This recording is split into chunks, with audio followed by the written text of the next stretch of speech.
Кэшбэк 10% на все. Закажите дебетовую Альфа-карту с вечным бесплатным обслуживанием. Альфа-банк – лучший мобильный банк.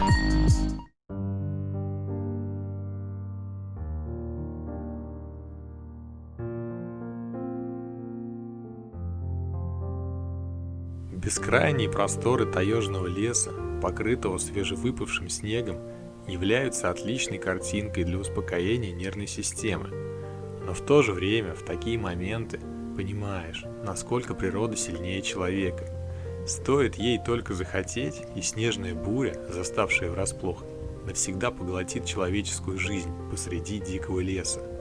Именно поэтому в тайге издревле строят избы, в которых уставший путник мог бы заночевать, укрыться от непогоды и набраться сил перед следующим переходом. Расстояния между такими домами могут быть разными.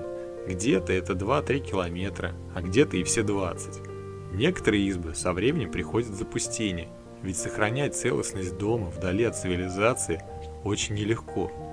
Другие же превращаются в туристические объекты, которые посещают люди и находят покой, умиротворение, возможность побыть наедине с самим собой. В таких местах всегда чувствуется особая энергетика, словно люди, приходившие сюда, оставили частичку себя. Третий день таежных походов, и, скорее всего, это будет заключительный день в плане съемок. Ну, возможно, завтра что-то еще поснимаю. Легкая усталость такая накопилась, все-таки походы для меня не основной род занятий. Но в целом есть мотиватор, идущий впереди меня. Это Алина с канала Белая Ворона. Привет! Ну, а смотрите вы канал Лесной Строитель. Ну, а те, кто забыл, меня зовут Алексей. Так вот, а куда мы направляемся? Направляемся мы сегодня, ну, по крайней мере, планируем посетить два очень интересных места. По факту, может быть, будет одно. Тут сложно загадывать на самом деле. Все будет зависеть от погоды, от снега. И, кстати, что хочу сказать, снега здесь очень много. В самом городе, в месте, где я живу, снега вообще нет. В горах, где мы вчера были, посещали гроты, снег есть, но его прям совсем немножечко, там буквально сантиметров 5, наверное, слой лежал. А тут уже прям вообще настоящая зима. Снега, ну, наверное, даже в каких-то местах по колено. И для меня вот этот такой контраст очень удивителен. Уже третий день этому поражаюсь. Ну, дойдем, надеюсь, до избушек, до избушки, может быть. Согреемся там, посидим в тепле, отдохнем, переночуем.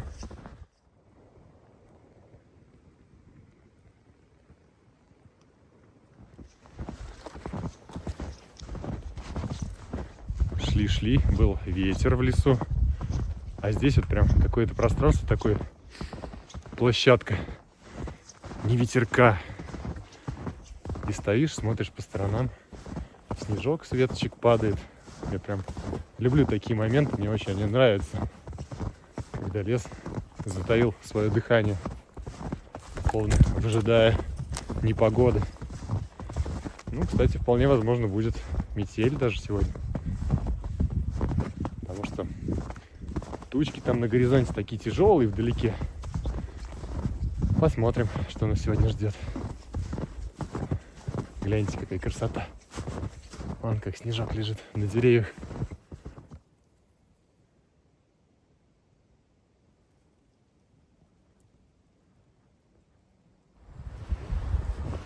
О, интересное местечко.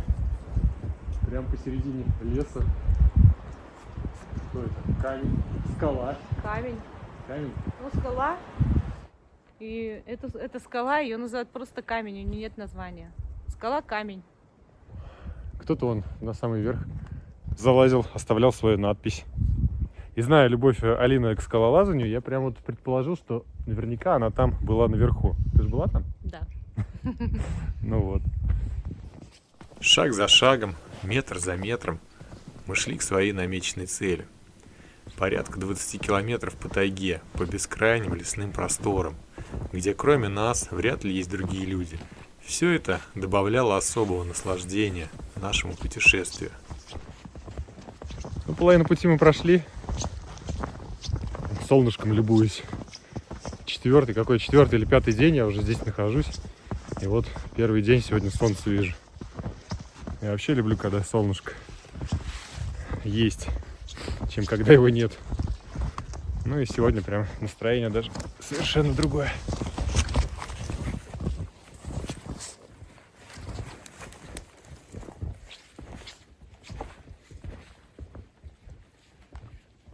Ручей в лесу – это не только место, где животные утоляют свою жажду и ходят на водопой, но и спасение для уставших путников, особенно в летнюю жару. Благо, с запасами воды у нас полный порядок, а вот послушать шум журчащего ручья дорогого стоит. Вдали от цивилизации, где человек находится наедине с природой, такой звук является отличной заменой музыки, а также источником вдохновения и сил для прохождения длинного пути. И несмотря на все сложности, ожидавшие нас, мы приближались к первой остановке на нашем Уже маршруте. где-то очень близко. А, вот она, избушка. Бурелом. Пришлось преодолеть. Если бы я еще взял фонарики с собой, ну то есть я их вообще взять с собой взял, которые на ноги надеваются. Но я их не взял в поход. Я думал, что снега много не будет. Я ошибался. Снега очень много. Уже вода булькает в ботинках. А вот и избушка. Представляете, в километре где-то примерно от нас, ну, от избушки, течет ручей. И посредине дикого леса построили такой дом. Большой-большой. Ого. Шикарно. А мы пока шли, были встречены следы. Я еще Алине сказал: слушай, это наверняка следы человека. Она говорит: да нет, это животное. А мне все-таки кажется, что это человеческие следы. То есть кто-то сюда приходил, в этот дом, и просто снегом замело эти следы. Вот они.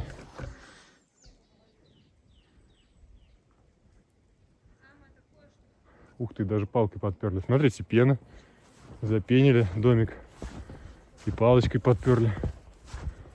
Да кто-то за ним ухаживает. Дух старины. Пахнет прям старым домом.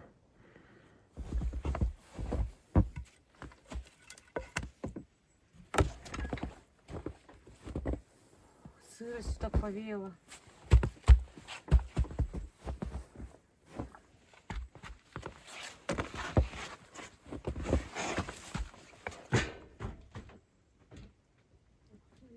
Да, здесь ремонт произвели, я не знаю, что пена достать.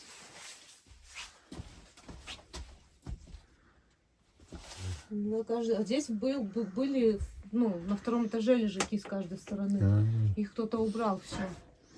Кто-то взялся, видимо, за эту избу, подремонтировал ее, видишь? Угу.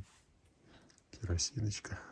Тут вот эти вот балки, они просто вот так лежали. То есть они упавшие были уже, видишь? А, ну они да, зависли. вижу, вот. Угу. Ну это такой ремонт, конечно. Ее вообще лучше восстанавливать полностью нужно. Косметический. Да, так сказать. Ну пена реально свежая. Ну я увидел сразу, я понял, что пену недавно сделали. Запенили. Все щели запенили. Потолок починили, отремонтировали. Различная посуда, ведра, печка. Ну, печка такая убойная. Печка вообще здесь хорошая. Угу. Все хвалят, кто был. Да, прям по ней видно, она Кто такая. когда-то ночевал тут, и все говорят, что печка хорошая. У нее тут даже по типу как конвекционные эти, как правильно их назвать, ну, короче, вот эти плиты, воздух, циркуляция Да, идет, да. холодный захватывает, здесь горячий Хоть выходит. здесь оставайся, ночуй. Да, Кстати, да. эта изба гораздо лучше, чем та в плане... Она душевнее, как мне кажется. Мгм. Кстати, фотки нет. Сейчас, насколько я знаю, они вроде бы не ходят в эту избу.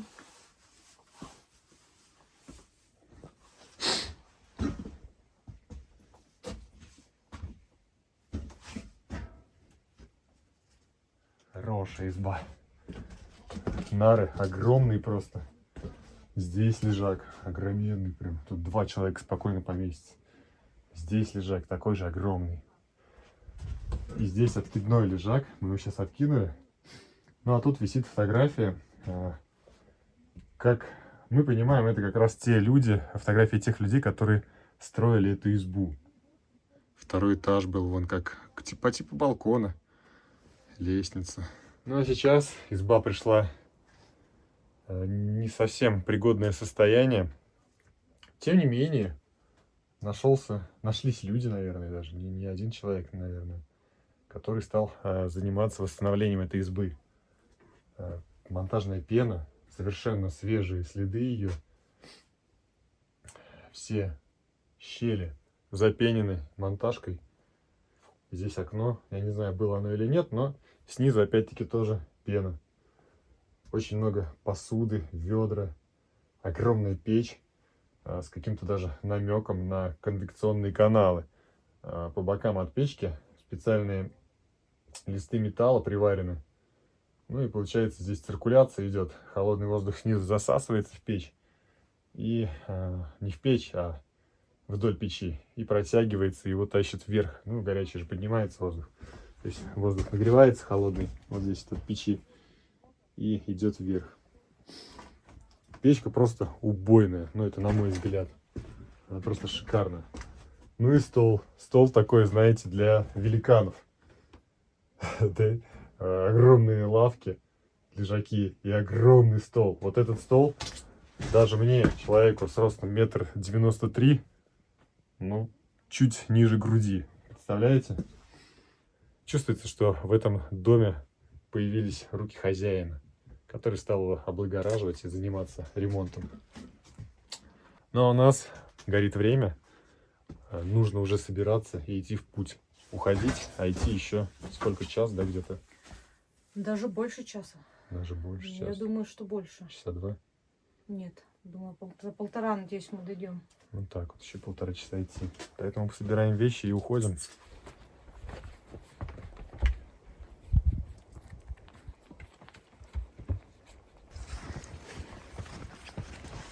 Уже стемнело. Идти от той избы заброшенной до нормальной, ну, в смысле, до той, которая функционирует и живет избушечной жизнью, примерно 5 километров. Какой-то очень затяжной подъем. Наверное, все 5 километров он и будет. Я так подозреваю. Нет, Километра 3? Да. Потом уже полегче будет. Еще и снег какой-то уже с дождем, по-моему, идет. Куртки насквозь мокрые. Ботинки мокрые, все мокрые. Ну, покажи давай. Вон, обалдеть, куртку уже насквозь. Ну, в принципе, у меня то же самое. Может, косички снег? Ну да. У меня то же самое, только косичек у меня нет. А так у меня то же самое. Куртка он вся насквозь тоже. Ух ты, здесь еще побольше уклон. Ага. Немножко сейчас поблуждали, немножко не там свернули. В итоге все-таки вышли туда, куда нужно. И это очень хорошо. Но время, в принципе, рано, по сути, сейчас 6 часов всего лишь. А темень такая, что уже ничего не видать. Я тоже фонарик нацепил, чтобы хоть что-то видеть. А то иду за силуэтом. Вот. Я сам ничего не вижу толком. А теперь любуюсь.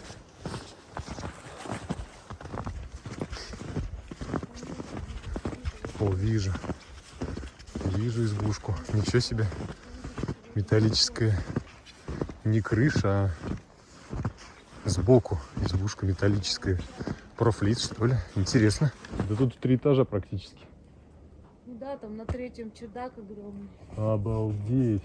Слушай, она высотой метров, ну, 8, 9, 10 это, да.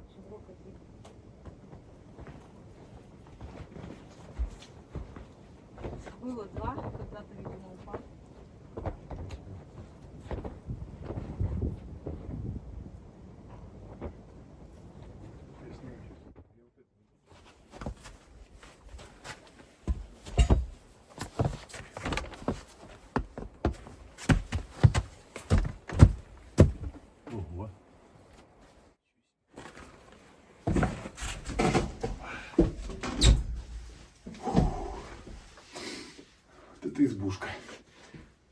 Большая. Да. Бревна какие толстые. Представляешь, такие бревна закидывать? Я вообще не представляю, это сколько нужно человек, чтобы закинуть одно хотя бы такое бревно. Оно длиной-то сколько метров? 6-7, наверное. И в обхвате я его, например, не обхвачу. Да, это человек 6, наверное, надо. И еще Да. какой-то подъемник придумать. Там Да. рычаги, веревки. Я тоже вот об этом думала, когда приходила уже в эту избу, как они ее строили. Это ж надо такие бревна складывать друг на друга. Огромные. Ага. Наконец-то мы сняли свои рюкзаки. У меня все вкуснее.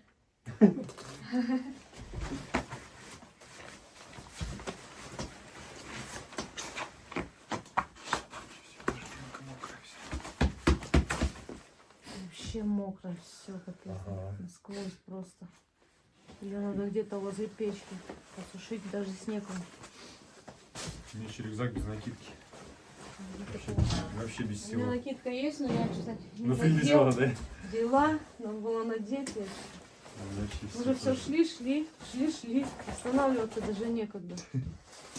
Уставшие и насквозь мокрые, мы стали очень быстро замерзать, и тепло от печи было нашим единственным спасением. Интересно наблюдать, как затапливает печь девушка. Обычно этим занимаюсь я сам. Но, как вы знаете, есть 3 вещи, на которые можно смотреть бесконечно. Как горит огонь, как течет вода и как работают другие люди.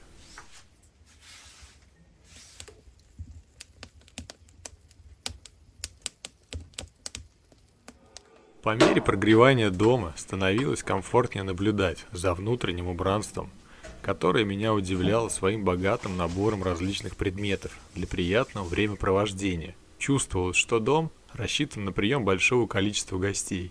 Тут спокойно разместились бы человек 20, не меньше. Кэшбэк 10% на все. Закажите дебетовую Альфа-карту с вечным бесплатным обслуживанием. Альфа-банк. Лучший мобильный банк. Сейчас на ночь еще, понятное дело, надо будет приготовить дровишек. Ну, и воды надо набрать. Вот, за водичкой пошли.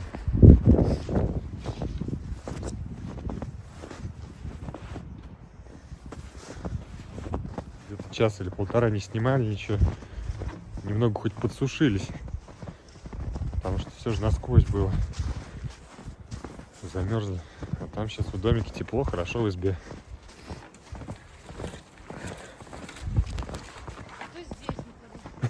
А здесь, да, что-то вьюжить. Ветер такой сильный. Вьюжить начинает опять, да. Да, очень холодно. Мы только погрелись маленько, обсохли, а теперь опять идем по мокрому снегу, все опять мокрые, опять ботинки мокрые все. В общем, И опять будем сушиться потом. Ой. Вот так вот. В тайге-то. Не все так просто. Ковшик висит металлический. потому что родник где-то рядом тут. Ничего себе его засыпало. Ну, похоже, вот он, да? Ну, он крышкой накрыт. Вот тут, наверное, крышка, ее разгребать сейчас придется. Вот здесь крышка, скорее всего. Угу, здорово. Ну что, сейчас разгребать будем. Перчатки-то у меня хорошие, тогда я буду разгребать. Тебе телефон дам, да? Здесь?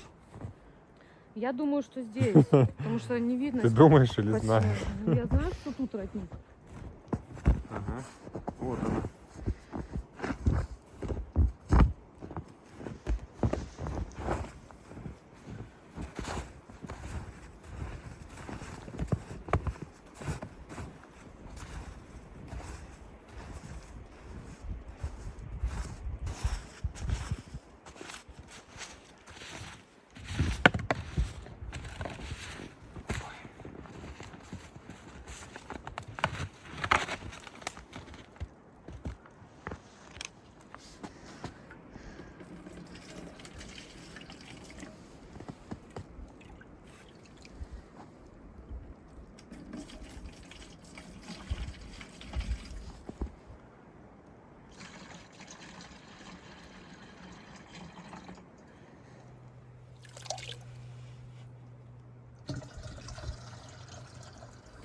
даже питьевая. Можно сразу такую пить, без фильтрации.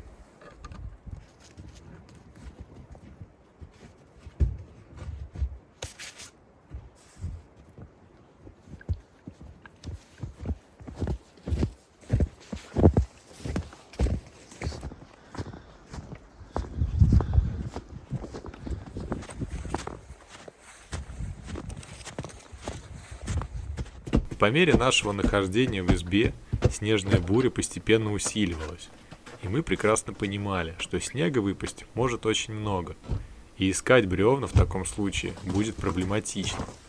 Да и температура воздуха постепенно понижалась, а имеющегося запаса дров в доме нам точно не хватит. Согласно норвежской мудрости, дрова греют дважды. Один раз, когда рубишь, второй, когда топишь. И если второе очень приятное занятие, то вот первое не очень.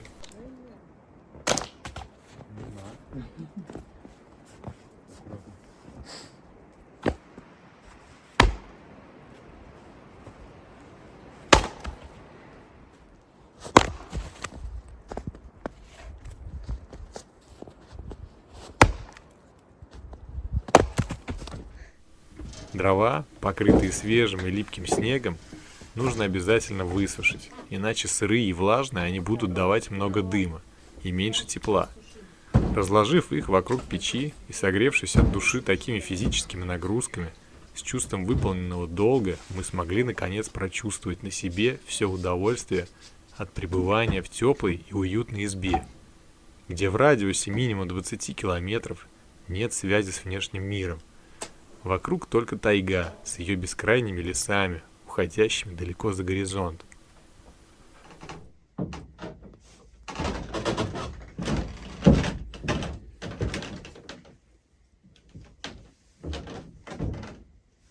Так, ну, готовить сегодня ничего такого интересного все-таки не будем. Хотел картошечку отварить с селедкой, да что-то как-то настроения нет. Просто порежу селедочку с лучком и лимончиком спрысну вот так сверху. Этого будет более чем достаточно, чтобы перекусить перед сном, потом попить чаечек, и можно спокойно ложиться спать.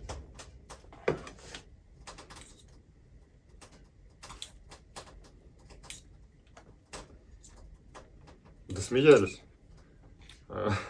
Девушка пилит, колет колуном дрова, а я готовлю туда.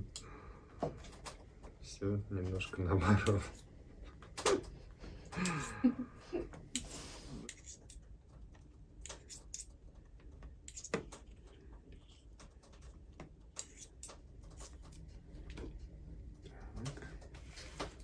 И половину лимона. Странно.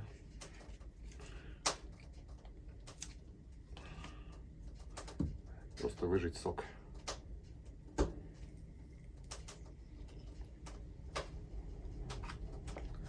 И остается все это дело перемешать, и можно употреблять.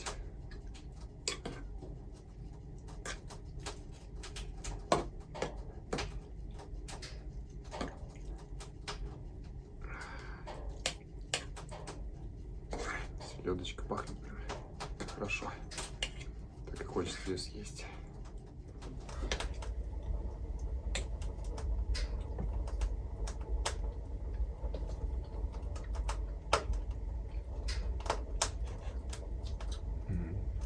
Вкусно. Пойдет. Ты повар от Бога.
надменным делал лицо я, танцуя стоя под соя, и улыбался с хитрецой.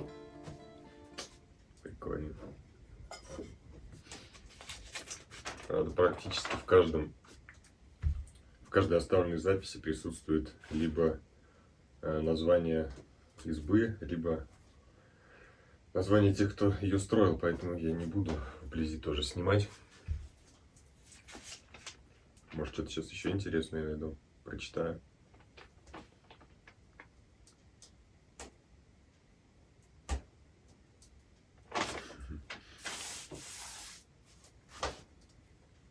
Записи от 19 года, хотя на самом-то деле изба, насколько я знаю, очень старая. Там, да это, в принципе, видно по бревнам, по ручкам, да, которые уже от возраста и от количества посетителей просто как будто бы лаком покрыты. То есть настолько скользкое покрытие, да, постоянно каждый вот рукой потрогает деревяшку, дерево. И уже прямо она скользит аж поверхность. Как будто чем-то обрабатывали, снимали верхний слой древесины. Но нет, это просто от большого количества людей, посещавших эту избу. Бревна вообще такие добротно использованы по какой там 50, по 80, наверное, сантиметров толщиной. Потолок просто, я не знаю, бронебойный какой-то. Да и вообще окно. Блин. Сколько тут? Сантиметров 10, наверное. Толщина самой рамы. Не рама, а оконный проем вот отделывали. Но мне больше всего вчера стол понравился, вон тот. Такой он, во-первых, немножко нестандартной формы, а во-вторых, с одной стороны он толстенный, а к концу стола он тоньше становится. Как будто бы даже прям глубокая дизайнерская мысль в этом есть. Ну, в принципе, она в этом и есть на самом деле. Полки. Не какие-то там досочки тоненькие. А просто дерево пополам пильнули. Вот тебе полка. Очень так все качественно сделано и массивно. Ну, а как построить избу, да, из таких бревен, я, честно говоря, вообще не знаю. Это точно не один человек. И человек, наверное, 6 таскали такие бревна, если не больше. И наверняка используя какие-то дополнительные средства. То есть, может быть, там веревки, рычаги, еще что-то подобное. Было бы интересно вообще вживую это наблюдать, посмотреть хотя бы краем глаза, как люди строят такие избы в реальности. Ну, конечно, это проект не одного дня. Минимум, наверное, месяца 3, может быть, и 6 даже. А самое главное, что я от цивилизации практически 20 километров. Ну, там 15-20, так. Да какой больше? Сюда дойти-то тоже. По нашим меркам не очень близко. Ну, по меркам моего региона, где я живу. Я тут болтаю. Думал, что Алина там спит, а она, оказывается, проснулась. И по поводу книжки. Да, на самом деле тут наверняка еще есть. Да вон даже есть, да, книжки. Книги записей. Естественно, ну, понятное дело, не в 19 году построена изба, а давным-давно. Вот, просто по мере того, как тетради и книги до записи заканчиваются, заводятся новые. Немерено посуды, чашек, вон там ложки, да, соль, перец, какие-то там приправы, понятное дело, туалетная бумага, куда без нее. Подсолнечное масло, на удивление, мыши не трогают. В моих землянках давно бы уже все уронили. Хотя вчера, кстати, мышку мы видели, она в рюкзак залезла, не в мой, а Оленин. Огромный стол, наверное, метров 6. Ну нет, 6 я загнул, но метров 5 точно есть. Просто огромный стол. Лавка. Ну вот в моем понимании вот идеальная лавка. Просто идеальная. Такая она здоровая. Но опять же, ее даже 2 человека, наверное, не поднимут. Лестница. Пойдемте поднимемся, посмотрим, что на втором. Здесь в целом все понятно. А лестница, вот о чем я говорил, как отполирована уже, да, то есть, видите, уже столько много людей поднимается, ну, и ходит в эту избу, что поверхность, которую чаще всего трогают руками, она как будто бы отполированная. Но, ну, вот отполированная и залаченная, но на самом деле нет. Просто вот руками вот так вот натерли ее. Кстати, еще и на двери, смотрите, какая ручка, да? Антуражная такая, атмосферная. Я даже обхватить не могу ее. А здесь просто этаж для того, чтобы на нем спать. Нету никаких лежаков, никаких кроватей. Просто пол. Не ДСП, а фанера, по-моему, настелена. Да, фанера.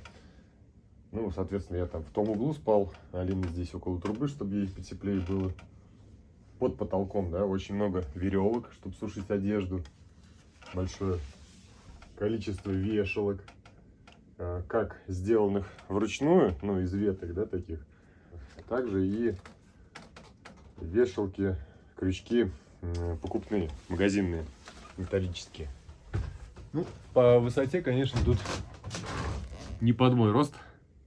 Я вчера даже головой ударился пару раз вот об это бревно, потому что оно уж для меня совсем низко. Но я не жалуюсь, я просто констатирую факт. Опять эти толстенные бревна, окошко, одно, второе окно, третье окно. Немного поддувало ночью, но по сути ничего страшного. У меня спальник зимний до минус 15. Я спал просто отлично. Ну а за окном все так же красиво. Лес, тайга, снежок потихоньку сыпет там. Лепота, конечно, здесь жить и просыпаться в лесу диком.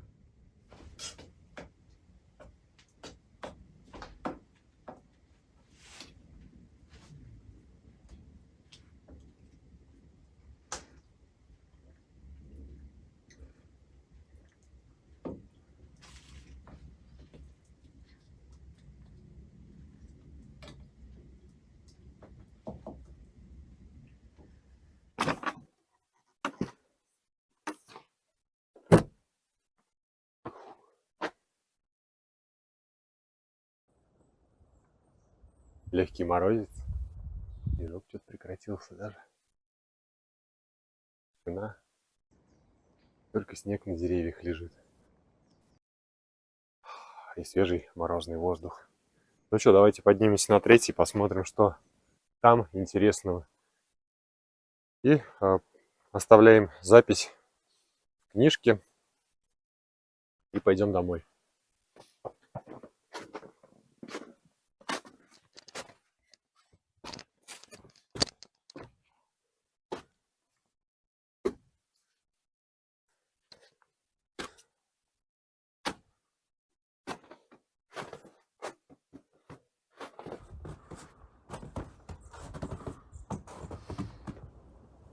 Шикарно. Ладно, пойдемте запись оставим и будем собираться.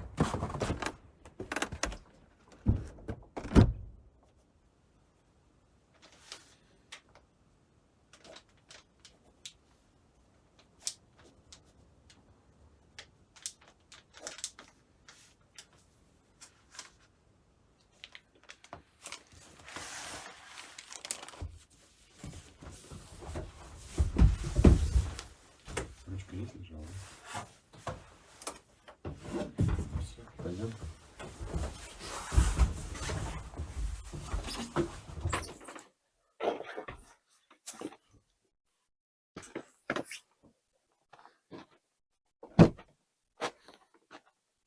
Вот и подошел к концу 4-й день походов с Алиной с канала Белая Ворона. Обязательно посмотрите на ее канале видео из этих походов. Я думаю, вам понравится, потому что использованы другие ракурсы, другая съемка, ну и вообще другие монологи в лице Алины. Также хотел бы обратиться к зрителям и сказать следующее, что в жизни мы очень часто встречаем разных людей, с кем-то мы общаемся по необходимости, с кем-то нас связывают какие-то родственные связи. А есть такие люди, с которыми интересно просто общаться и еще раз общаться. Хотел бы пожелать вам, чтобы почаще встречались на вашем пути такие люди. Это был канал «Лесной строитель». Меня зовут Алексей. Меня зовут Алина. Пока-пока. Пока. Кэшбэк 10% на все. Закажите дебетовую Альфа-карту с вечным бесплатным обслуживанием. Альфа-банк. Лучший мобильный банк. Чего вы там все подглядываете, а? Ой, я не специально. И зная любовь Алины к скалолазанию... Нет, как правильно сказать? Правильно. К скалолазанию? И зная любовь... Любовь что-то уже будет. Так, и зная любовь Алины к скалолазанию, я прям вот предположил... Давай поругаемся, подеремся, кто будет. Ну ладно.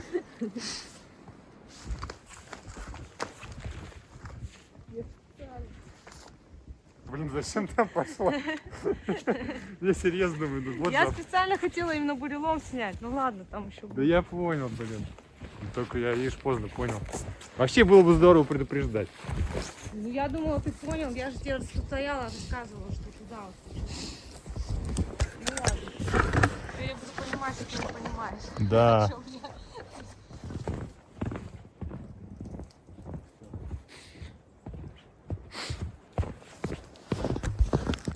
Ты снимаешь? Нет. А я снимаю. Все, где ты важно? Снимаешь? Я тебе запрещаю ходить. Ну иди, конечно. Она влезет, может. Вот отсюда.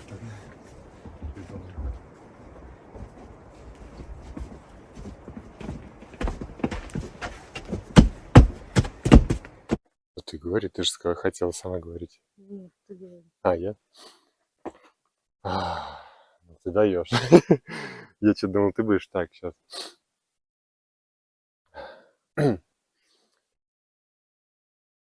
Вот и подошел к концу 4-й день походов с Алиной. Утолкал, Поэтому, да. утоптал. Тут даже вилка он стоит.